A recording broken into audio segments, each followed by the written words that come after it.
देखिए, हम आज जो हमारा नामांकन हुआ है, हमने भारतीय जनता पार्टी के तरफ से सिंबल के माध्यम से हुआ है और माननीय मुख्यमंत्री शुभेंदु अधिकारी जी हमारे साथ थे। बंगाल के कई सम्मानीय मंत्रिमंडल के सदस्य हमारे साथ थे, संगठन के लोग थे, विधायक थे, क्योंकि अब हम एक परिवार में हैं। तो जिस तरह से उन्होंने ये मीटिंग पहले सबको बिठाया, बातचीत हुई, फिर लेके आए, एक लीडरशिप की तरफ से एक मैसेज है दैट वी आर यूनाइटेड और हमको यूनाइटेडली काम करना है आगे से। ये बिल जो पारित हुआ है जिसमें अरेस्ट के पावर्स एक्सेट्रा है, इस बिल से वही डरेगा जो चोर है और जो एकदम साफ है, जो बिल्कुल ऑनेस्ट है, जो किसी से पैसा नहीं उठाता गैर कानूनी, वो इस बिल से नहीं डरेगा। और जिसने पिछले 15 साल में तोलाबाजी किया, एक्सटॉर्शन किया, घूस खाया, वो इस बिल से डरेंगे। सो दूध का दूध, पानी का पानी होने वाला है, क्योंकि एक बंगाल की सड़कों पर, बंगाल के वार्ड में लोग क्या कहते हैं उसको पूछिए। तो ये गुंडे बदमाश डरेंगे इससे, और कोई नहीं डरेगा। देखिए, यूसीसी जो बंगाल में आने वाला है, उसमें एक हाई लेवल कमेटी बिठाया गया है। रिटायर्ड जस्टिस रंजना देसाई जी उसमें है। She is a very eminent jurist. मैंने आसाम का देखा है बिल, मैंने बंगाल का बिल देखा नहीं है। मैं आपको बताती हूँ यूसीसी में क्या है।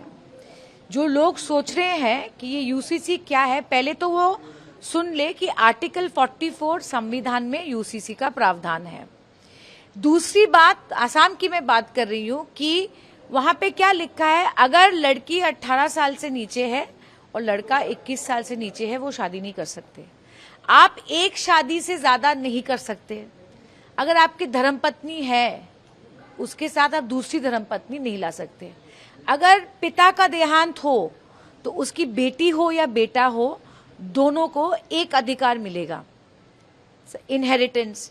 डिवोर्स मतलब डिवोर्स और मैरिज को रजिस्ट्रेशन करना पड़ेगा, ठीक है ना। तो ये समान अधिकार की बात कर रहे हैं। तो अगर आप समान अधिकार के खिलाफ है तो आप यूसीसी का विरोध कर सकते हैं। और अगर आपको लगता है कि बेटा और बेटी का अधिकार एक होना चाहिए, 18 साल से कम उम्र की लड़की की शादी नहीं होनी चाहिए, तो ये सब यूसीसी में है। उससे भी आपको पता चल जाएगा कि किसका चरित्र क्या है। ये देश में अब संविधान की जो बात करते हैं वो आर्टिकल 44 पढ़ के आए, फिर हमसे बात करें। It is very simple.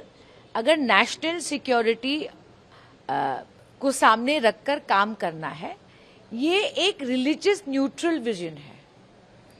आप समझ रहे हैं, आज अगर सरकारी जमीन में कुछ भी बना हो, वो सरकार कानून को मान के काम करेगी। वो सीधी सी बात है।